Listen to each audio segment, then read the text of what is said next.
লোকমান আলাইহিস সালামের কয়েকটি উপদেশ আল্লাহর কাছে খুব বেশি পছন্দ হয়েছে। তিনি তার পুত্রকে কিছু উপদেশ করেছিলেন, সেটাকে আল্লাহ তাআলা কোরআনের পাঠ করে দিয়েছেন।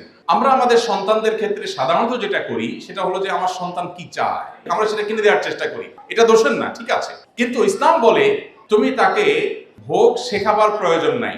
সন্তানের মুখে হাসি ফোটাবার জন্য তুমি চেষ্টা করবে, খুবই স্বাভাবিক, কিন্তু তোমার চেষ্টা হতে হবে তাকে স্যাক্রিফাইস শেখাবার জন্য, ত্যাগ শেখাবার জন্য। দেখুন, এই যে আয়োজন, সিয়ামের আয়োজন বলেন, সালাতের আয়োজন বলেন, সমস্ত আয়োজনগুলো এই স্যাক্রিফাইস শেখাবার আয়োজন। আমাদের ছোট ছোট বাচ্চারা রোজা রাখে, যখন তারা প্রথম রোজা রাখে তাদের কষ্ট হয়, আমরা তাদেরকে সান্ত্বনা দেই, অভয় দেই। এক পর্যায়ে তাদের মুখ শুকিয়ে আসে, তারপরেও তারা রোজা কন্টিনিউ করে, সন্ধ্যা পর্যন্ত রোজা যখন কমপ্লিট করতে পারে আমরা খুশি হই, তারা খুশি হয়ে যায়। এর মধ্য দিয়ে তারা আত্মনিয়ন্ত্রণ করতে শিখে। কারণ আপনার সন্তানের সামনে যে বিশাল জীবন অপেক্ষা করছে, আল্লাহ হায়াতে বাঁচিয়ে রাখলে তাকে, এই জীবনে সে যা কিছু চাইবে সবকিছুই কি তার ব্যাটে বলে হবে? তার জীবনে এমন বহু পরিস্থিতি আসবে যখন তার চাওয়ার সাথে পাওয়ার মিল হবে না, সে যা চাইবে তা হয়তো পাবে না। এই সময়টাতে সে কি করছে? আজকে গোটা পৃথিবীতে আপনি তাকিয়ে দেখেন, বিশেষ করে উন্নত দেশগুলোতে একটু বেশি করে যদি লক্ষ্য করেন, আপনারা আমার চাইতে নিশ্চয়ই ভালো জানেন, আমার অনেকগুলো দেশে যাওয়ার সুযোগ হয়েছে, কিন্তু আপনাদের অনেকে আছেন যারা তার চাইতে বেশি আপনার বাইরে অবস্থান করেছেন। আমরা আমাদের কিশোরদের, আমাদের শিশুদের, আমাদের সন্তানদের তাদের মুখে হাসি ফোটাবার জন্য আমরা যত চেষ্টা করি, আমাদের যতটা সামর্থ্য আছে, উন্নত দেশগুলো, ইউরোপিয়ানদের, আমেরিকানদের, পশ্চিমে, পূর্বে, তাদের সামর্থ্য আমাদের চাইতে অনেক বেশি আছে। কিন্তু আপনি যদি তাদেরকে খুব গভীরভাবে না হলেও সাদামাঠা কোন রকম পর্যবেক্ষণ করবার সুযোগ হয়ে থাকে, সেই সোসাইটি এবং ফ্যামিলিগুলোকে কাছে থেকে দেখার সুযোগ হয়ে থাকে, আমি নির্ঘাত বলতে পারি যে আপনি বলবেন তাদের শিশুদের চাইতে আপনার শিশু অনেক সুখে আছে। তাদের সন্তানদের চাইতে, তাদের কিশোরদের চাইতে মানসিকভাবে আপনার আমার সন্তানরা, আমাদের কিশোররা অনেক ভালো আছে। ডিপ্রেশন যদি বলেন তো আমাদের সন্তানরা তাদের চাইতে অনেক ভালো আছে, আর তারা অনেক ডিপ্রেসড হয়ে আছে। বৈষয়িক প্রাচুর্য কিন্তু তাদের কম নেই, কিন্তু শান্তি, সেই জিনিসটা তাদের কিন্তু আস্তে আস্তে হারিয়ে যাচ্ছে। কেন হচ্ছে? কারণ ভোগের শিক্ষা আছে, ত্যাগের কোনো শিক্ষা নেই, স্যাক্রিফাইসের কোনো শিক্ষা নেই, যেটা ইসলাম আমাদেরকে দিয়েছে। সম্মানিত উপস্থিতি, আমাদের সামগ্রিক জীবনে আমাদের পরিবার প্রত্যেকটা সদস্যকে স্যাক্রিফাইসের এই শিক্ষাটা দেওয়া এবং চর্চা করা, এটা আমাদের জন্য খুবই গুরুত্বপূর্ণ। আপনারা কর্পোরেট দুনিয়ার মানুষ, আপনারা জগজগে তকতকে পরিবেশে থাকা মানুষ। আমি একটা প্রশ্ন আপনাদের কাছে যদি রাখতে চাই, যে প্রশ্ন আমি আমার এক বন্ধুকে সিডনিতে রেখেছিলাম কয়েক মাস আগে। তিনি মস্ত বড় ইঞ্জিনিয়ার, বড় একটা কোম্পানিতে খুব হ্যান্ডসাম একটা স্যালারিতে জব করেন অনেক দিন থেকে। আমি তাকে বললাম, আচ্ছা ভাই বলেন তো, আপনি হ্যান্ডসাম একটা অ্যামাউন্ট পাচ্ছেন মান্থলি, আপনি অনেক পড়ালেখা করেছেন, অনেক কষ্ট করেছেন, এই সব কিছু করে আলটিমেটলি আপনি কি করছেন?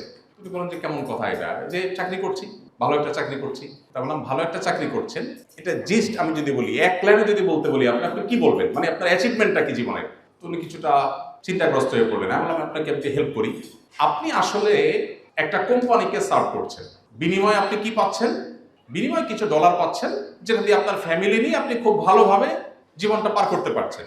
তাহলে এটা তো আপনার জীবন পার করার একটা মাধ্যম, যে আপনি একটা ভালো বাড়ি কেনার ব্যবস্থা করেছেন, ভালো একটা গাড়ি আছে, মান্থলি কিছু টাকা পয়সা পান, ফ্যামিলি নিয়ে খুব ভালোভাবে চলতে ফিরতে পারছেন। এটা তো আপনার চলাফেরা বা টিকে থাকার একটা চেষ্টা।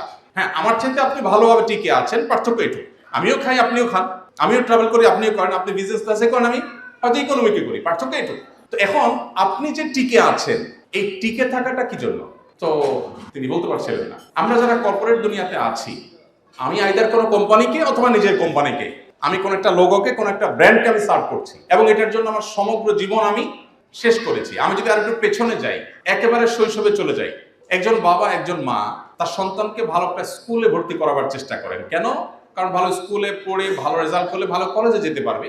ভালো একটা কলেজে যাওয়ার চেষ্টাটা কেন থাকে? কারণ ভালো একটা ইউনিভার্সিটিতে যেতে পারবে। ভালো একটা ইউনিভার্সিটিতে গেলে কি হবে? ভালো একটা জব পাবে, সেজন্য ভালো একটা ক্যারিয়ার হবে সেজন্য। আচ্ছা, ভালো একটা জব পেলাম, ভালো একটা ক্যারিয়ারও হলো, এরপর কি চাকরি করব বা ব্যবসা করব, মান্থলি টাকা পয়সা আসবে, বুঝলাম। তো আমার জীবনের গোলটা আসলে কি? তাহলে দিন শেষে একজন খেটে খাওয়া দিন মজুর, তিনিও বেঁচে আছেন, আমিও বেঁচে আছি, তার চাইতে আমি একটু ভালোভাবে বেঁচে আছি, পার্থক্য এটুকু। তাহলে কি আমি এভাবে বলতে পারি যে আমার সমগ্র জীবনের একেবারে শুরু থেকে আজও পর্যন্ত পুরো জীবনভর আমি যা করেছি, আমি স্কুলে পড়েছি, কলেজে পড়েছি, ভার্সিটিতে পড়েছি, আমি জব করেছি, ট্রেনিং নিয়েছি, দেশ বিদেশ ঘুরেছি, সবগুলো করেছি ফর কোম্পানি। কোম্পানিকে আমার সারা জীবন দিয়ে শেষ মুহূর্তে এসে আমি রিটায়ারমেন্টে গিয়ে এবার মৃত্যুর জন্য অপেক্ষা করছি। তো কোম্পানির জন্য সারা জীবন আমি দিলাম, কোম্পানি আমাকে কি দিল? কিছু স্যালারি দিল বেঁচে থাকার প্রয়োজনে। সম্মানিত উপস্থিতি, আমরা যদি এভাবে লক্ষ্য করি তাহলে দেখতে পাবো যে আমাদের জীবনের আসলে চূড়ান্ত বা স্পষ্ট কোনো লক্ষ্য নেই। আমি কেন বেঁচে আছি? আমাকে বেঁচে থাকার জন্য কিছু স্যালারি দেওয়া হচ্ছে, আমি বেঁচে আছি। তা বেঁচে থাকাটা কি জন্য? বরং আমি যদি অন্যভাবে চিন্তা করি, আমরা রাতে ঘুমাই। কেন ঘুমাই? কারণ সকালে আমার জবে যেতে হবে, ডিউটিতে যেতে হবে, কোম্পানিতে কাজে যেতে হবে, বা আমার নিজের কোম্পানিতে যেতে হবে। তো আমার রাতের ঘুমটাও মূলত জবের জন্য। আমি একটু খাওয়া দাওয়া করে সুস্থ থাকার চেষ্টা করছি জবের জন্যই। তার আমার পুরো লাইফটা আমি সার্ভ করছি মূলত একটা কাজের জন্য। এভাবে একটা সিস্টেমের মধ্যে আমরা সবাই প্রবেশ করে গেছি। এমনকি দুর্ভাগ্যজনক বাস্তবতা হলো এখন আমরা ফ্যামিলিকে সময় দেওয়ার সুযোগ পাই না, এবং যার কারণে প্রত্যেকটা পরিবারে এখন টাকা পয়সা, ভোগবিলাসের উপায় উপকরণ, আমাদের সামাজিক মর্যাদা ইত্যাদি এগুলোর কমতি আমাদের না থাকলেও সুখ এবং মানসিক প্রশান্তির বড় বেশি অভাব। এই জায়গাটাতে আমাদের নতুন করে রিয়ালাইজ করার সুযোগ আছে। সিয়াম বা রমজান আমাদেরকে সেই জিনিসটিকে দারুণভাবে উদ্বুদ্ধ করে, সেই জিনিসকে দারুণভাবে শেখায়। আপনি দেখুন, পৃথিবীতে যাদেরকে দেখে আমরা তাদের মতো হওয়ার চেষ্টা করছি, তারা সন্দেহ নেই জ্ঞানে, বিজ্ঞানে, তথ্য প্রযুক্তিতে, আবিষ্কারে, অবকাঠামোতে, অন্য অনেক বিষয়ে তারা আমাদের চেয়ে এগিয়ে আছে, এবং সেই জিনিসগুলোতে আমরা তাদের মতো হওয়ার চেষ্টা করে দোষের না। কিন্তু কালচারের কথা যদি আপনি বলেন, তো আমি নির্দ্বিধায় বলতে পারি, আপনি যে কালচার ধারণ করেন অ্যাজ এ মুসলিম, আপনার সে কালচারাল দিক থেকে আপনি ওর চাইতে, ও যদি জাগতিক বিষয়গুলোতে আপনার চাইতে 200 বছর এগিয়ে থাকে, তো আপনি কালচারাল দিকগুলোতে, পারিবারিক সুখে, দাম্পত্য শান্তিতে আপনি তার চাইতে 400 বছর এগিয়ে আছেন। আমরা আমাদের সমাজের স্বামী স্ত্রীর মধ্যে যে ভালোবাসাটা দেখি, তারা এগুলো তো কল্পনাও করতে পারে না। আপনার আমার চাইতে ভালো জানেন এগুলো। তাদের ব্যাপারটা বেশিরভাগই হলো অনেকটা রুমমেট বা ম্যাচমেটের মতো, যে ঠিক আছে আমি ইলেকট্রিসিটি বিল দিচ্ছি, তুমি গ্যাস বিল দাও, আমি পানি বিল দিচ্ছি, তুমি বাজার খরচের টাকাটা দাও। এ হলো তাদের অবস্থা।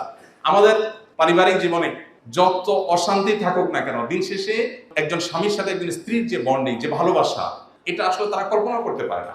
আমাদের সমাজে এখনো সন্তান বাবা মাকে, এই অধঃপতনের পরও এখনো সন্তানরা বাবা মাকে যতটা ভালোবাসে, বাবা মার সন্তানকে যতটা ভালোবাসে, তারা তো এগুলো চিন্তা করতে পারে না। আমাদের এই সুখের জায়গাটাতে আমরা অনেকেই খুব যথাযথভাবে আমাদের উপলব্ধিটা সেভাবে আমাদের হয়ে উঠছে না, এবং আমরা হীনমন্যতায় ভুগি। অ্যাজ এ মুসলমান আমাদের ইসলামের চর্চাটা যেমন বাড়ানো দরকার, ইসলামটাকে বোঝা দরকার, ইসলামটা আমাদের পরিবারের মধ্যে খুব চমৎকার ভাবে গেঁথে দেওয়া দরকার, এবং চর্চাটা বাড়ানো দরকার। এর ফলে কি হবে? আখিরাতের শান্তি তো পরে, আল্লাহ বলেছেন ওয়াল আখিরাতু খায়রুম ওয়া আবকা, সেটা তো পরে আসবে। পার্থিব জীবনে আমাদের আল্লাহ তাআলা প্রচন্ড রকমের শান্তি, মানসিক সুখ, মানসিক সান্ত্বনা, মানসিক সমৃদ্ধি সেটা আল্লাহ তাআলা দান করবেন। নবীজি সাল্লাল্লাহু আলাইহি ওয়াসাল্লাম বলেছেন লাইসাল গিনা বিকাসরাতিল আরদ ওয়ালাকিন্নাল গিনা গিনান নফস। অনেক প্রাচুর্যের মধ্যে, বৈশ্বিক প্রাচুর্যের মধ্যে আল্লাহ তাআলা মানুষের প্রকৃত সচ্ছলতা রাখেননি। প্রকৃত সচ্ছলতা হলো মানসিক মনের সচ্ছলতার মধ্যে। একজন ধরুন তার 2টা ছেলে বা একটা ছেলে একটা মেয়ে, দুজনকে পাঠিয়ে দিয়েছেন বিদেশে পড়ার জন্য। এখন আলটিমেটলি বিদেশে পড়তে গেলে ছেলেরা মেয়েরা সেখানকার ভালো এনভায়রনমেন্ট পায়। বিদেশি এমবাসিগুলো, আমাদের দেশে এমবাসি খুলে বসে আছে আমার দেশের মেধাবী ছেলেগুলোকে ক্যাচ করার জন্য। আমি কয়দিন আগে কয়েকটা এমবাসির উপর একটু ঘাটাঘাটি করার চেষ্টা করলাম যে তাদের ভিসা দেওয়ার ক্ষেত্রে পলিসিটা কি। তো আমি অবাক হলাম, আপনারা অনেকে হয়তো আগে থেকেই জানেন, আপনি একজন প্রতিষ্ঠিত মানুষ, আপনি একটা ভিজিট ভিসা অ্যাপ্লাই করেন, হয়তো আপনাকে রিজেক্ট করতে পারে, বাট আপনার ছেলে যদি স্টুডেন্ট ভিসার জন্য দাঁড়ায়, তাকে রিজেক্ট করার সম্ভাবনা খুবই কম। অবাক করার ব্যাপার না? আপনি একজন প্রতিষ্ঠিত ব্যবসায়ী, হয়তো আপনাকে রিজেক্ট করতে পারে, কিন্তু আপনার ছেলে যদি মোটামুটি তাদের পারপাস সার্ভ করে, তাহলে তাকে তারা ভিসা দিয়ে দিবে। কোন কোন দেশ আছে 95%-এরও বেশি তারা স্টুডেন্ট ভিসা তারাই আপনার অ্যাপ্রুভ করে। কাহিনী কি?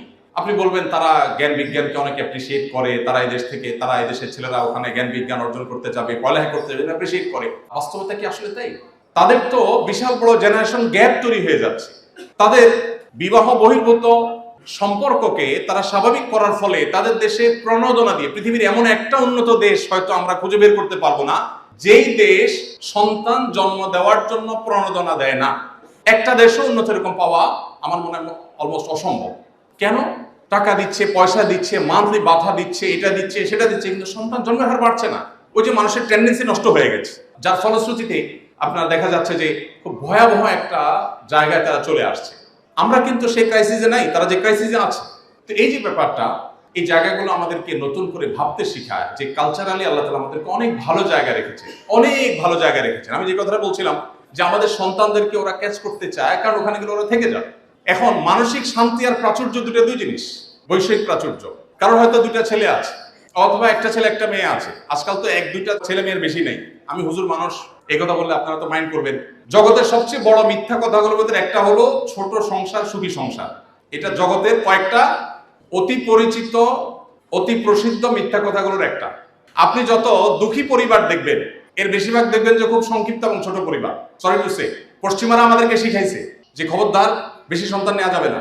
ওরা এখন সন্তান বাড়ানোর চেষ্টা করতেছে, হাতে পায়ে ধরে বাড়াতে পারছে না। ওরা যে গর্তে ঢুকেছে আমরা এটাতে ঢুকা শুরু করছি। ওরা যেখানে আটকা পড়ে গেছে, ফেঁসে গেছে, আমরা এখন ফাঁসতে শুরু করেছি। আপনি দেখেন তারা কেন সন্তান বাড়ানোর চেষ্টা করছে এখন।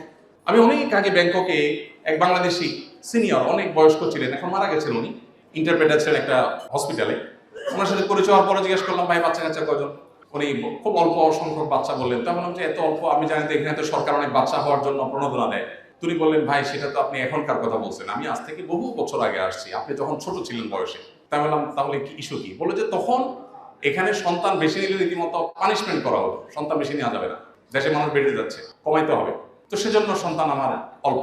তো বললাম এখনকার অবস্থা? বলছে এখন অবস্থা হলে আমি যদি 10টা সন্তান জন্ম দিতে পারি তাহলে সরকার আমাকে রীতিমতো জাতীয় পর্যায়ে পুরস্কার দিবে, এমন একটা ভাব। তাহলে কি দাঁড়ালো দিন শেষে? প্রথম তারা যা করেছে ওইটার ফলে মানুষের টেন্ডেন্সি একবার চেঞ্জ হয়ে গেলে এই টেন্ডেন্সি শত বছরে আর পরিবর্তন করা সম্ভব নয়। সেই ক্রাইসিস তাদের শুরু হয়েছে।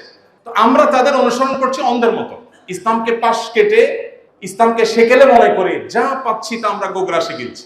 এই জায়গাটাতে আমাদের ইসলামকে নতুন করে জানার এবং বোঝার দরকার আছে। সম্মানিত উপস্থিতি, আমি যেটি বলছিলাম যে বৈষয়িক প্রাচুর্য হলেই সুখী হওয়া যায়, কর্পোরেট দুনিয়াতে বিশেষ করে এই ধারণাটা আমাদের মধ্যে বদ্ধমূল হয়ে গেছে। ফলে আমাদের ফ্যামিলিকে আমরা সময় দিতে রাজি না।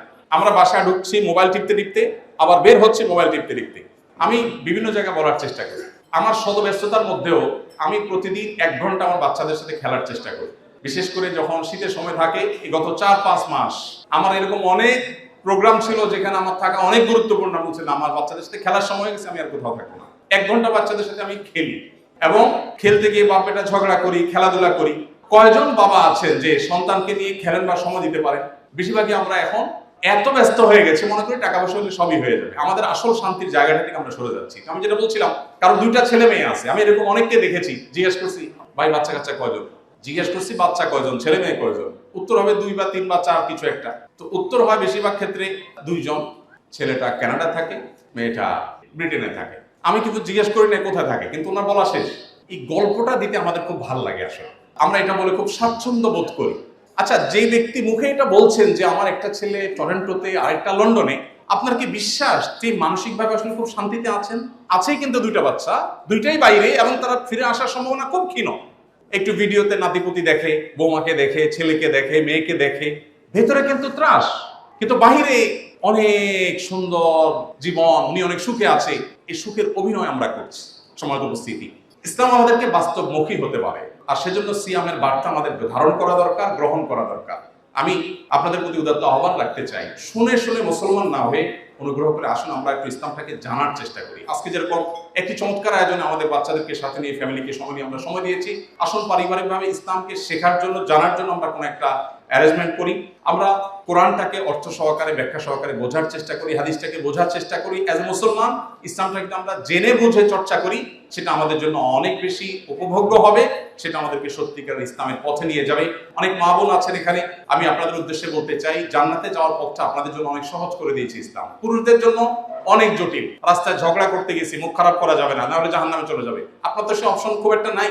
আমাকে রাস্তায় অনেক কিছু ফেস করতে হয়, আপনার অনেক কিছু ফেস করতে হয় না, আল্লাহ তাআলা অনেক সহজ করে দিয়েছেন। আমি আশা করব আমাদের আদরের যে কলিজার টুকরো সন্তানগুলো আছে তারা দুধে ভাতে থাকুক, এই স্বপ্ন আমরা চাইবো ঠিকই। তার পাশাপাশি তারা যেন আল্লাহ বিরু হয়, ভালো মানুষ হয়, সেই জিনিসটা আমরা যেন চাই, এবং তাদেরকে সত্যিকারের সুন্দরের পথ যেন আমরা দেখিয়ে দিয়ে যেতে পারি। মা হিসাবে আপনাদের দায়িত্ব বাবাদের চাইতে এই জায়গাটাতে একটু বেশি। আপনারা এটা করতে পারেন তাহলে এটা হবে আপনার আমার আখিরাতের সবচেয়ে বড় পুঁজি, সবচেয়ে বড় অর্জন। আল্লাহ তাআলা আমাদের সবাইকে সে তৌফিক দান করুন। আমি বিক্ষিপ্ত এবং এলোমেলো কিছু কথা বলেছি, যদি আপনারা কেউ কষ্ট পেয়ে থাকেন আমাকে মাফ করবেন। আর উপকারী কোনো কথা বলে থাকলে সেটা অনুযায়ী আমরা আমল করার চেষ্টা করব। আল্লাহ তাআলা আমাদের এখানে আশাকে, বসাকে, এই চমৎকার আয়োজনকে কবুল এবং মঞ্জুর করুন, এবং এখানে যেরকম আমরা সমবেত হয়েছি আল্লাহ তাআলা আমাদেরকে জান্নাতুল ফেরদাউসে